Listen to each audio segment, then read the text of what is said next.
Hi, and welcome back to another edition of Indusoft Web Studio video training series. Today we're going to cover a little bit more in depth on the scheduler worksheets.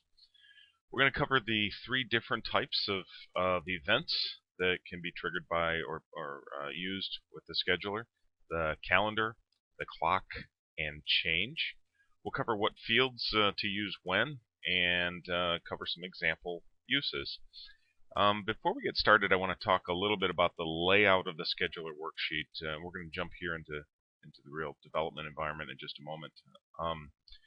But as we look here, we have changed this to calendar, clock, and change, and I've filled out some examples here in this slide. So before we get going, I'm going to jump over to Indusoft Web Studio. I'm going to do something similar to that. Here under the Tasks tab, you can right-click on Scheduler, Insert, and we can put in a description in here, maybe simulation or something. And this description field is really only for your documentation. Put some good notes in there. Leave behind some good references for yourself or whoever picks this project up in the future. And here under Event, we can change this to match that slide that I just had to Calendar. We'll keep this one as Clock, and we'll change this one to Change. And notice that you can have more, and as you add more, it will add more rows automatically as you go. You can also create multiple scheduler worksheets, so you can kind of group them logically into functions that you may want to have happen on a basis of either simulation or maybe something that causes animation or rotation or driver worksheet type triggering. Talk a little bit about that in a minute. I'm going to open up the help system here and go into the background tasks here under scheduler.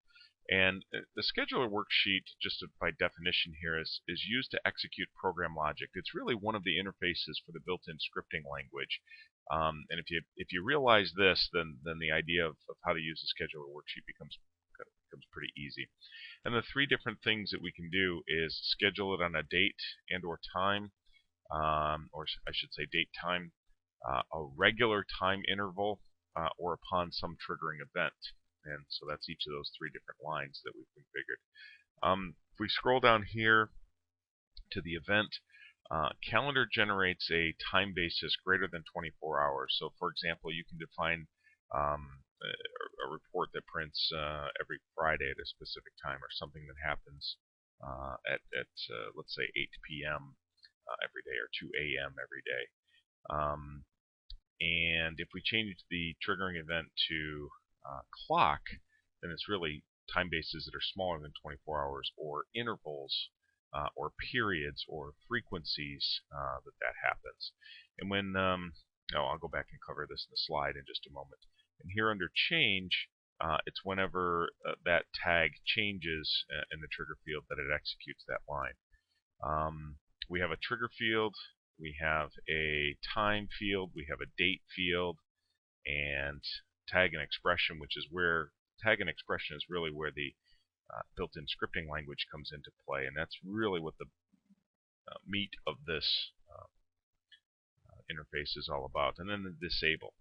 So I want to cover, before we jump into the back into the presentation for a moment, I want to cover the time field, because this one behaves a little different depending on what you pick. If the event type is calendar, then the time is the time of day. If the event type is clock, then the time is a period or an interval. And something to really note here, it starts when the project starts. So for example, if you have 15 minutes in that time field, and your project starts at 5 minutes after the hour, then it will happen at 5 minutes after the hour, 20 minutes after the hour, 35 after the hour, 50 after the hour. And just because you have 15 minutes in there does not mean it'll happen at straight up on the hour, 15 minutes after the hour, 30 minutes, 45, and so on. It starts when the project starts. So if you want that to happen, your thing to happen at, let's say, 15 after the hour, 30 after the hour, you're going to have to do some math and some logic. And I'll show you a little bit how to do that, but hopefully you get the idea. So let's get out of the help system here for a moment and jump back into the presentation that I was in. I've animated these slides to hopefully clarify this. Now, what this scheduler worksheet does, or any scheduler worksheet does, is takes from the expression field and evaluates from the expression field and puts the result into the tag field if that expression is necessary to dump into the tag field. There are some built-in functions, built-in scripting language that do not need to dump a result into the tag field. But if it does, this is the basic functionality of what the scheduler worksheet does. Now, the triggering event, whenever that triggering event happens, and as long as the disable field is not set, then this expression will dump into this tag, and that will happen. So that's in each of one of these lines operates independent of each other. So here's some of the things that I wanted to point out that hopefully you can see this. I've highlighted in green kind of the fields that are required for each of these different events. So for a calendar, you need at least the minimum field is the time. And here I have 100 hours or 8 p.m. And then an expression, if auto start is enabled, then put a 1 into start. If it's not enabled, then put a 0 into start. And here under clock, every 15 minutes, again, this is a frequency, not the time of day like it is up here on the calendar. This is every 15 minutes we'll dump new status, whatever the value of new status tag is, into the status tag. And again, as long as disable is not turned on.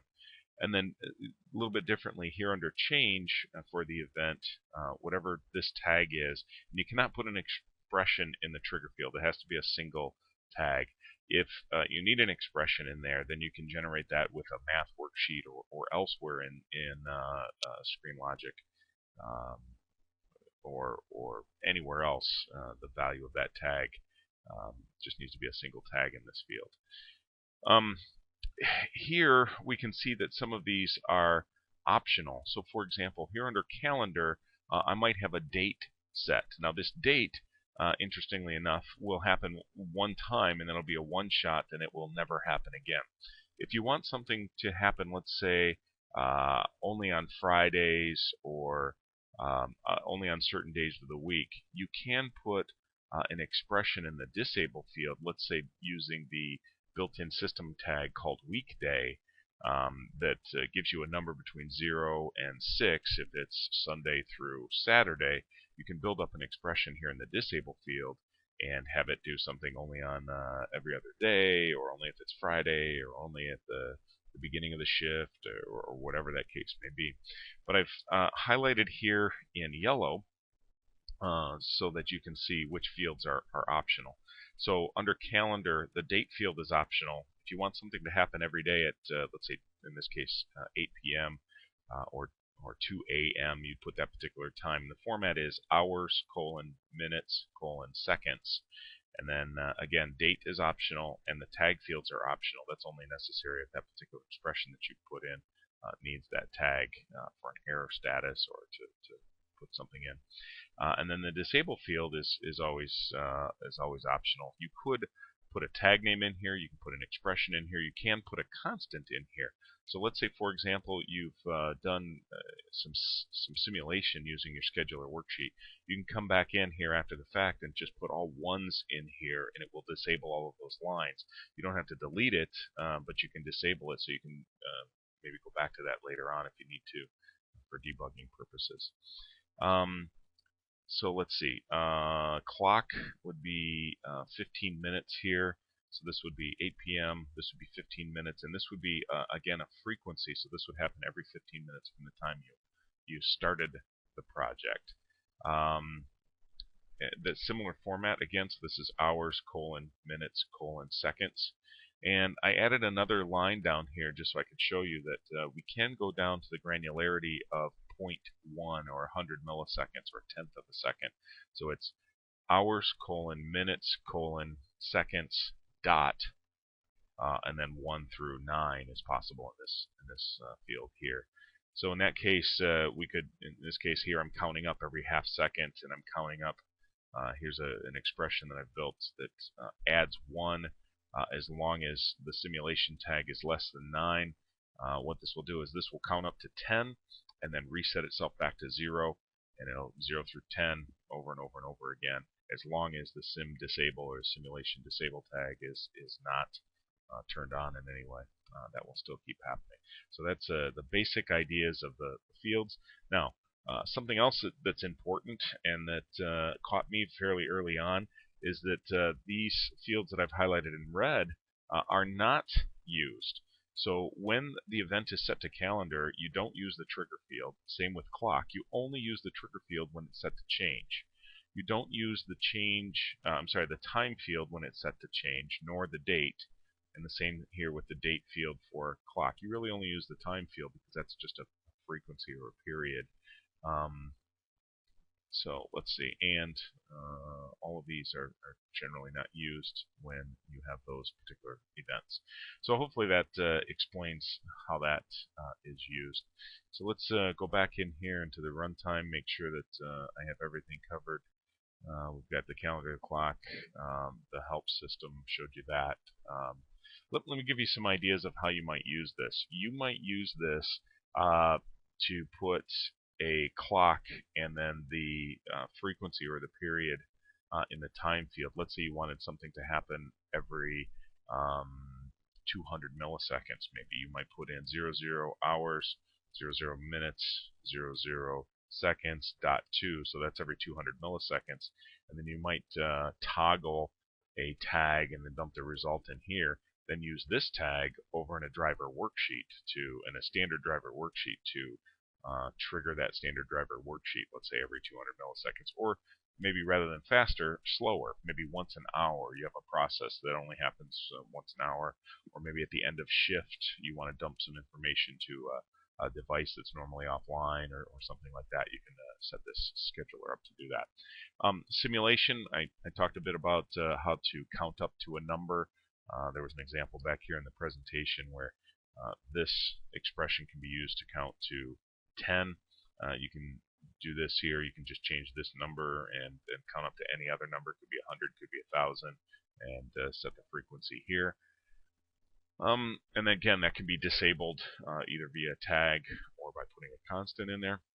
You can, let's say for example, using the change trigger field here, you could put, if you get an error code from the driver, then open a screen that's maybe the communications error screen that pops a big message up to the operator that says, wait a minute, we don't know exactly what's going on. You don't probably want to run the machine or the process at this point.